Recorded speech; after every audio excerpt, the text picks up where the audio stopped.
Welcome to this edition of the Million Dollar Mastermind podcast. This is where we pick the brains of high achievers from all walks of life and get their hard-earned, real-world insights on winning. I'm your host, Larry Weidel. Now, Lake Garda, kind of same latitude more or less as Lake Como, I guess the other side of Naples, isn't it? Yeah. And what appealed to you, because that's another thing, as much travel and exposure as you've had to places in the world that you could live. Obviously, the northern end of Norway is not going to be one of the top contenders, even though you love the Northern Lights. We are actually going to come back to, northern Norway in the summer. Now, I don't know what summer. It'll be some summer. We're going to come back here to do some hiking. It's extraordinarily beautiful.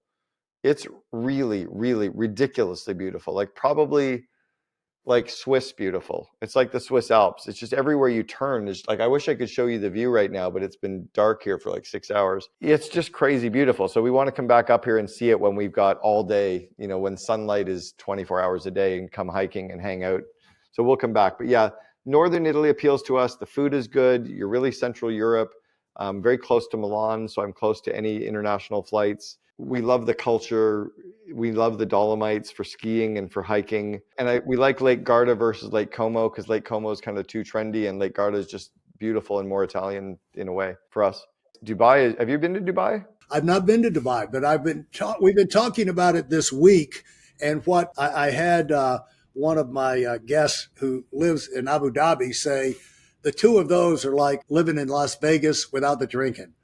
Well, and without the tackiness, it's like Dubai. So I think there's 4 entrepreneurial hotbeds on the planet right now: Dubai, Portugal, Austin, Texas, and Bali. And those 4 places tend to be this magnet. It's like a vortex of entrepreneurship. There is so much money there. There is so much entrepreneurship there. It's so safe. It's so clean. It's so friendly. Women are treated extraordinarily well. You can go to the busiest street on a Friday night on a sidewalk cafe and put your laptop, your phone, your wallet, your keys, your watch, put it on a coffee table, go for a walk for an hour, come back and pick your stuff up off the coffee table and go home. No one will ever touch it because the threat of a crime is so strong there that you're either kicked out of the country or you get your hand cut off. So people just don't do anything. You never hear sirens. And then it's also really close to the rest of the world for Asia and the Middle East and North Africa and even kind of Eastern Europe. You're 3 hours to Turkey, you're 3 hours to Georgia. So it's kind of a really cool hub. Which part of Portugal stands out to you? Portugal is a very close runner for, if it's not going to be Lake Garda, Northern Italy, it might be Porto as our second hub. Do you like Portugal? I've not been to Portugal. I've not been in Spain much or Portugal at all, but I've been, I lived in Italy for 3 years and France for a year, Germany for a year. Oh, wow. Where did you live in Italy? Tirrenia is a little bit north of Livorno, about a couple hundred miles north of Rome on the Mediterranean side. Okay. So you get it. You understand why we like Italy then.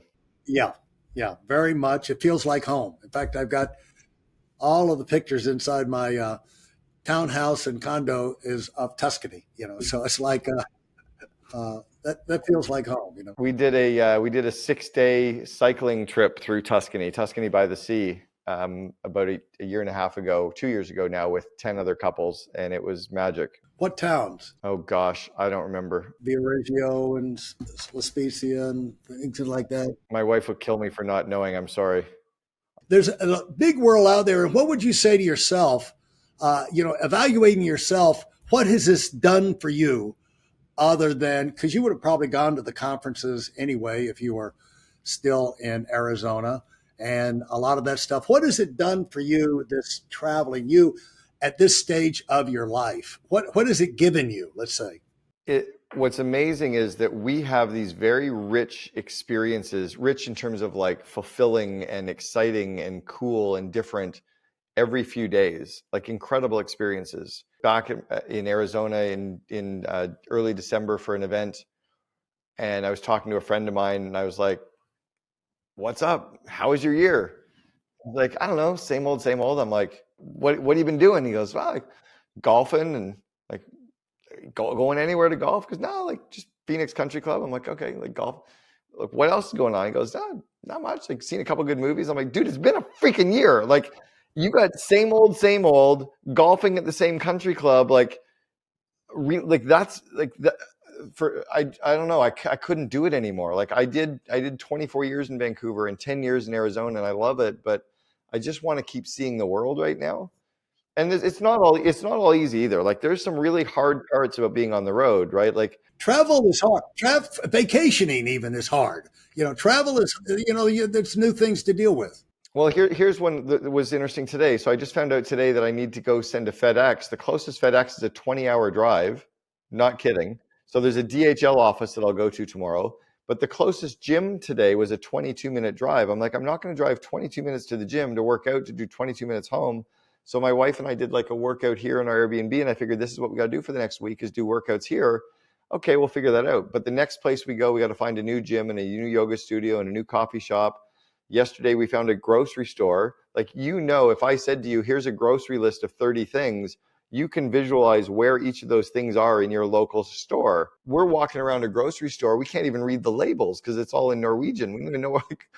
I'm like, this looks like chicken. I was wondering how your speaking, as you speak in all these countries, is English universal enough to where you can get by with speaking in English?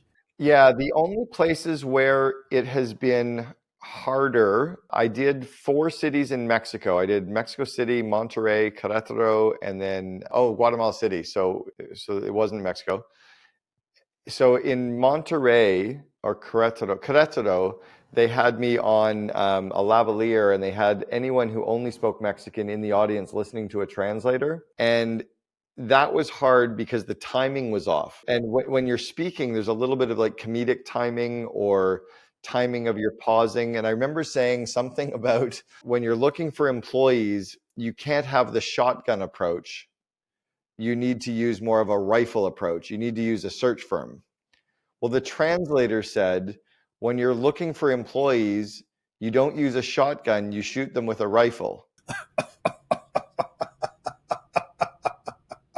There's a 5-second delay. So I'm like moving, and the whole audience is like, and I'm like, no, I didn't mean shoot them with a rifle. And then so I've had that twice. And then another one was a small town in India that I spoke at, because I've done 14 cities in India where I've spoken on a YPO speaking tour, and they had a translator there. But for the most part, yeah, I mean, they're not going to book an English only speaker unless the audience can speak English too, right? So for the most part, yes. But now when you go into these countries, you have different cultures, and they have different things, they're unique to their culture. How do you connect? You're not going in and telling the same, a joke that would go over the United States. The jokes have to be understood. Seems like that's a good way to get in trouble. How do you connect? How do you keep it entertaining? What do you do to allow yourself to be successful in all these different environments? One is I don't tell jokes on it's just not my style so I don't do that. But the one I think is to really try to understand the culture a little bit so that I can say, in Canada, we did this, and here, I think it might work like this. So an example would be, the cost of having the wrong person in your company is 15 times their annual salary. So if you've got the wrong person, you got to fire them instantly. But I'm not sure how that entirely works in India. I know that you've got a different process here.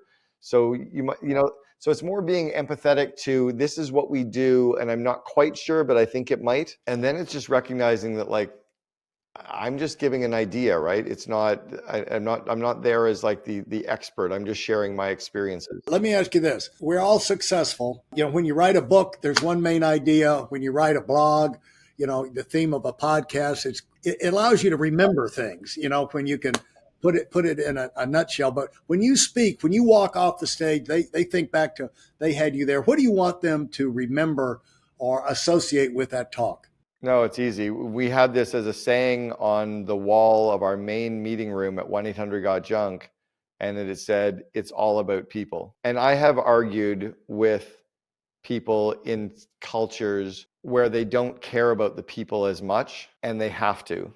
Because at the end of the day, if your employees truly know that you care about them, they're going to care about your company more. And that's hard for cultures where, like India as an example, where they just throw bodies at a problem. Like in the United States, we're struggling with something. Should we hire someone? Can we hire somebody? In India, a person is $4,000 a year. So they just hire 10 and they put 10 people on it. So people are this disposable resource to them. And I think that's horrible. And I won't allow them to leave the room without shaking them a little bit and shaking their humanity to realize that they can still care about people, even though they're only $4,000 a year. Right? They can't, and I mean really care. And then so it's those stories. I talk about the guy in Kenya who I coached for a couple of years, 400 employee company in Tanzania. And on every Thursday on payday, he sends the person home with a bag of grain and rice and beans and powdered milk to give to his wife.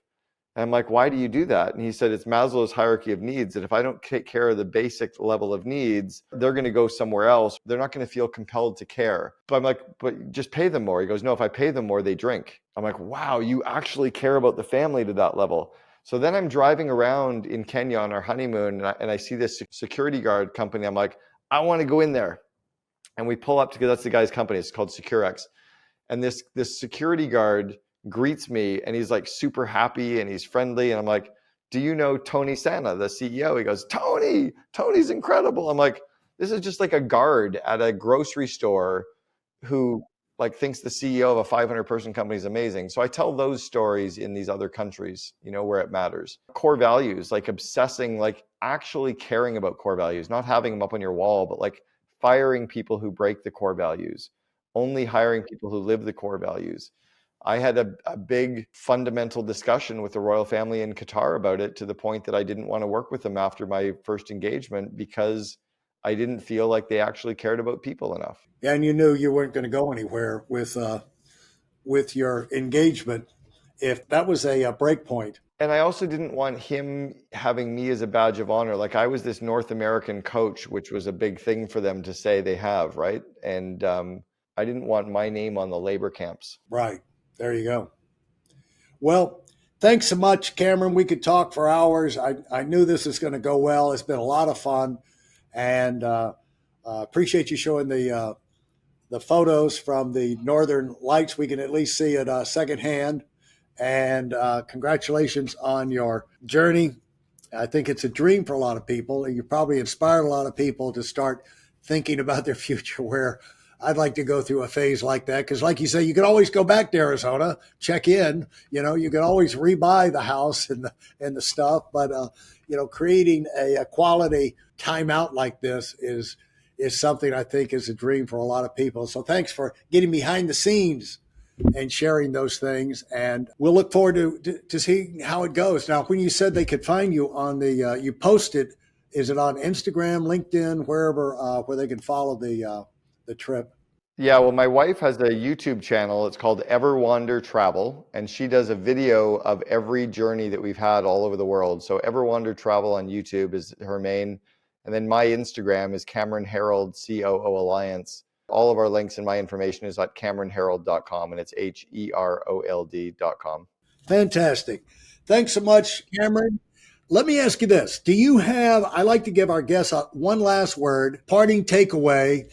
And usually there is one, even after we've talked around the world 3 or 4 times. Usually there's one dangling thought in there. And if there is, I want to give you the chance to leave it with us. There is. And I was going to ask if I could share something. And I was like, no, I won't, because I know he's wrapping up. But there is. I think you'll appreciate that. None of this matters. None of this stuff matters that we do day to day, because it's just what we do to make money. At the end of the day, I can guarantee you with 100%, I know something about everyone listening and watching. One thing for sure is we're all going to die. And so are all of our employees. And if we need to have fun along the journey, we need to care about people, because this is just what they're doing to make money. It's just what we're doing to make money. But if you can enjoy the journey and have some fun along the way, I think that makes it just a better experience for everybody. Absolutely fantastic wrap up to the call. Thanks so much. Look forward to doing this again down the road. Love to. Thanks, Larry. Appreciate the time.